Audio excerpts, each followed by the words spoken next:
മംഗലാപുരത്ത് റെയിൽവേ പോലീസിന്റെ മർദ്ദനമേറ്റ റിട്ടയർഡ് വ്യോമസേന ഉദ്യോഗസ്ഥന്റെ കാൽ മുറിച്ചു മാറ്റി. കാസർഗോഡ് നീലേശ്വരത്തെ PV സുരേശനാണ് പോലീസിന്റെ മർദ്ദനമേറ്റത്. മിലിറ്ററി ക്യാന്റീനിൽ പോകാനായി മംഗലാപുരത്ത് എത്തിയപ്പോഴാണ് ദുരനുഭവം നേരിട്ടത്. സംഭവത്തിൽ പരാതി നൽകിയിട്ടും തുടർ നടപടി സ്വീകരിച്ചില്ലെന്നാണ് കുടുംബത്തിന്റെ ആരോപണം. ഞാൻ മംഗലാപുരം റെയിൽവേ സ്റ്റേഷനിൽ മിലിറ്ററി ക്യാന്റീനിൽ പോകാൻ വന്നിരിക്കുകയായിരുന്നു. ആ റെയിൽവേ സ്റ്റേഷനിൽ എനിക്ക് ദേഹാസ്വാസ്ഥ്യം ഇവിടെ പ്ലാറ്റ്ഫോം നമ്പർ 1 കുറച്ച് വിശ്രമിക്കാൻ ഇരിക്കുകയും ചെയ്തു. എൻ്റെ ഒരു റെയിൽവേ പോലീസുകാരൻ വന്ന് ഇവിടുന്ന് എഴുന്നേൽക്കാൻ ആവശ്യപ്പെടുകയും വെളിയിൽ പോകാൻ ആവശ്യപ്പെടുകയും ചെയ്തു. ഞാൻ പറഞ്ഞു എനിക്ക് വയ്യാട്ടിയിരുന്നു, ദേഹാസ്വാസ്ഥ്യമായിട്ട് കുറച്ച് റെസ്റ്റ് എടുത്തിട്ട് അവിടെ പോകാൻ പറഞ്ഞു. അവിടെ നിന്ന് പറയുന്ന അയാൾ പോലും തിരികെ പോവുകയും കുറച്ച് കഴിഞ്ഞ് വന്ന് എൻ്റെ കാലിന് മർദ്ദിക്കുകയും 2 വർഷം രാത്രി കൊണ്ട് എൻ്റെ കാലിന് മർദ്ദിക്കുകയും ഉടനടി എനിക്ക് ബോധവേദന എടുത്തായിരുന്നില്ല സാമീപ്യം നഷ്ടപ്പെടുകയും ചെയ്തു.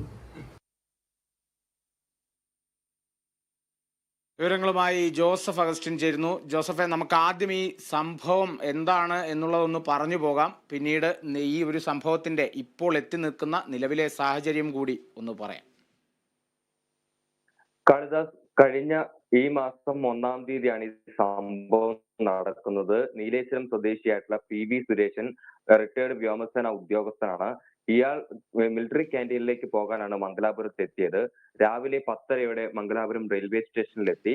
തുടർന്ന് ദേഹത്തിനൊരു അസ്വാസ്ഥ്യം തോന്നിയെ തുടർന്ന് ഒരു ബെഞ്ചിൽ ഇരിക്കുകയായിരുന്നു ചെയ്തത്. അതിനുശേഷം ഇയാൾ ഈ ബെഞ്ചിൽ കടക്കുന്ന സാഹചര്യമുണ്ടായി.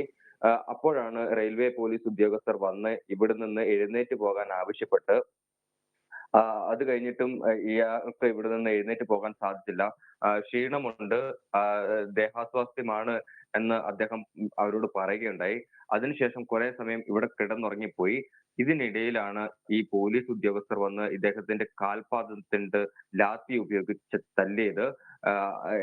അതിനുശേഷവും ഇയാൾ ഈ ദേഹാസ്വാസ്ഥ്യം മൂലം ഉറങ്ങിപ്പോകുന്ന ഒരു സാഹചര്യമാണ് ഉണ്ടായത്. രാത്രി 8:30 മകൾ വിളിക്കുമ്പോഴാണ് ബോധം തെളിഞ്ഞത്.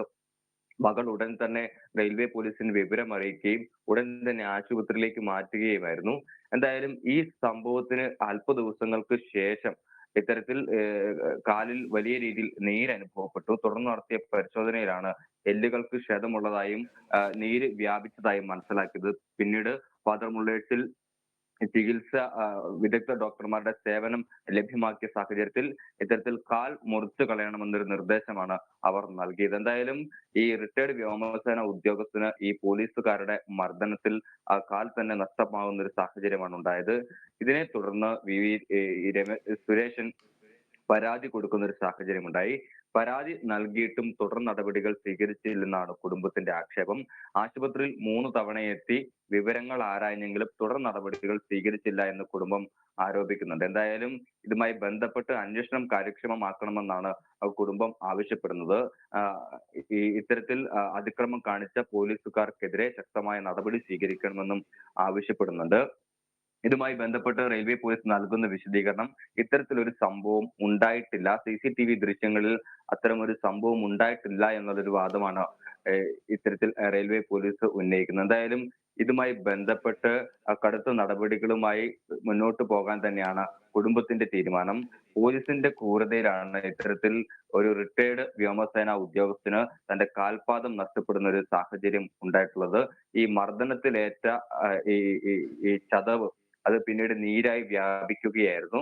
അതിനുശേഷമാണ് ഇത്തരത്തിൽ ഈ കാല് മുറിച്ചു കളയേണ്ടി വന്നത്. ഇപ്പോൾ ഈ ഡയാലിസിസിനടക്കം ഇയാൾ ഇപ്പോൾ ചികിത്സ തേടുന്ന ഒരു സാഹചര്യമുണ്ട്. എന്തായാലും ഇതുമായി ബന്ധപ്പെട്ട് ശക്തമായ നടപടി സ്വീകരിക്കണമെന്നാണ്.